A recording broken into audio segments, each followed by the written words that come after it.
Wow. That thing really took you apart, didn't it? Yeah. Well, it happened again this morning. Looks like a cheetah to me. Cheetah. It's a Kentucky cheetah.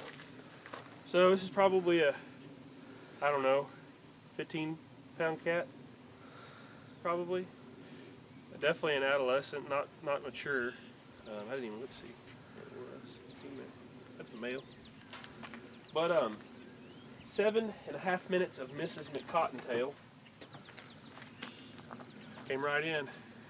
12 yards of the call.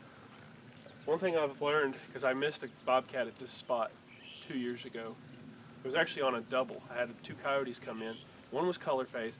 Got both of those. Got impatient when the cat came. Rushed the shot. But one thing I've learned about these, generally speaking, especially if you're in the woods, they'll sneak right all the way up to the call within 10 yards. So don't get overly zealous and shoot prematurely.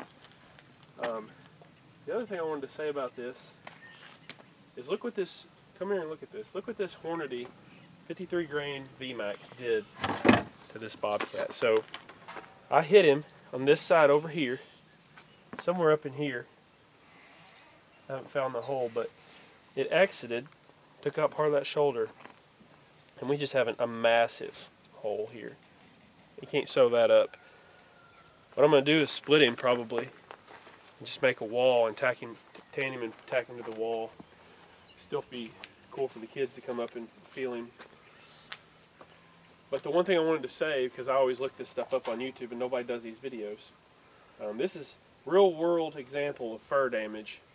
So the ideal bullet for this guy would have been like a 17, something in the 17 HMR family, maybe a WSM, to where when it goes in, it just splatters and releases all the energy inside the cat. This one had too much. You know, it discharged the energy out the other side of the cat. But you have to find a happy medium between what you're going to hunt this with and a coyote, because the 17, you know, they're not going to anchor a coyote.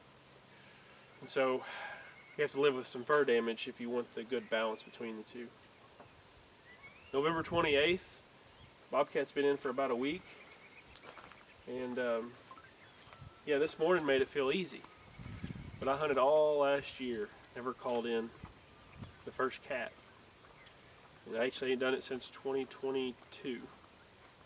So this is a good day for me, and hopefully my goal is to tag out, kill 3. I could kill 5 if I was trapping. Beautiful, beautiful animal though. So come up close one more time. I'm going to show them the claws real quick. This is a young one, but you know, a cat track, when you see one, they're usually wider than they are long. Just hold real still when you turn it over, it'll focus. You're rushing the focus on it.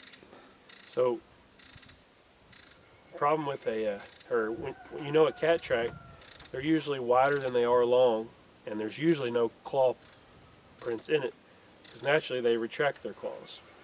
A coyote, it'll be longer than it is wide, usually, and they can't retract their claws.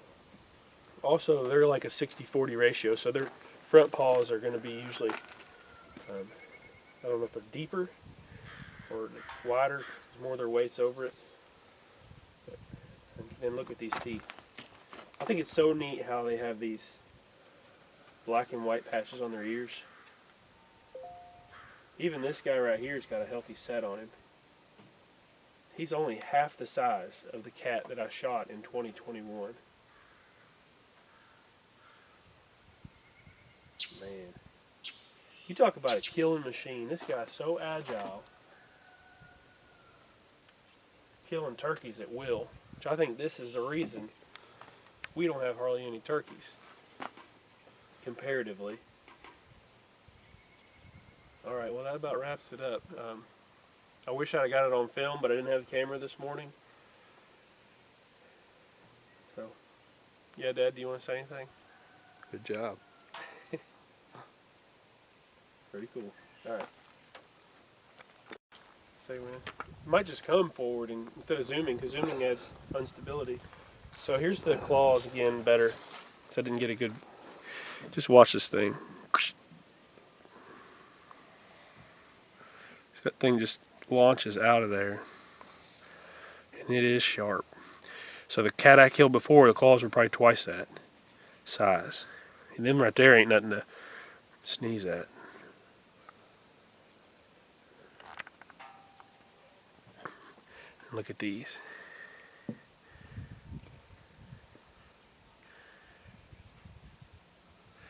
Again, half the size. The cat I killed before was 28 pounds. And then my brother-in-law has one from the same county that was 36 pounds. And it's just massive. Honestly, can take down a deer. This thing's going to be a terror for turkeys and maybe a fawn. But we've got on camera the big cats literally jumping on the backs of mature deer. You wouldn't think it. You know, 40, 25, 30 pound cat, 40 pound cat, jumping on the back of a 150 pound doe. But they have an attitude. They're not afraid. All right, so see what we can get the rest of the season. Hopefully I'll get something on camera. Did you hear him? Shh. All right, what do you guys think? I think it's just amazing. This is amazing. This is like, is this your second? The second one I've gotten, yeah. What do you guys know the reason that we kill bobcats? They're predators to our chickens and all that. Our chickens. Turkeys. What else? Deer, squirrels. There's our chickens right there. We need deer to eat. Yeah, I'd rather me eat them. Just like my first deer. I'd rather me eat them turkeys and deer than this old cat, wouldn't you? Yeah, but I do want to try it. You want to eat the bobcat? Let's eat some. We should get some, Daddy. We should get some meat out of this. You literally just blew this section out. So I just want to say real fast, when you're hunting with a 223, well, any gun, you got to give something up to get something. If you want anchor power, you got to be more explosive. If you want pelt protection, you got to shoot something that's, you know, not as aggressive.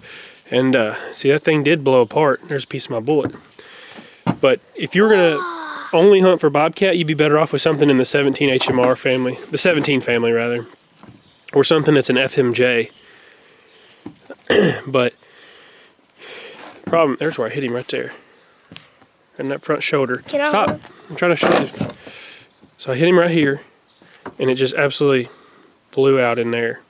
Can I hold him by the legs? Problem. So if you're gonna hunt for bobcat and you only want to protect the pelts, you probably need to go with something like in the 17 family. Or if you go with a 223 or something bigger, you want something that, like an FMJ, is just gonna zip through it. Because if you use a ballistic tip, there's just not enough animal there for all of the energy to be released inside the animal. If you get a good 17 ballistic round, it'll have a little entry hole, and it'll splatter when it gets in there and won't come out the other side. Something like a 22-250, which you would want for the anchoring power, especially on coyotes, you're going to have this kind of damage. This was 223 Hornady vmax, 53 grain. Factory ammunition there out of the 18-inch. I got a Wilson Combat barrel. Match barrel, but it's on an Anderson AR. Woo! So quite the fur damage there. But we're gonna skin him out and soft tan him anyway, ain't we, G? Yeah. Can I hold him by the legs?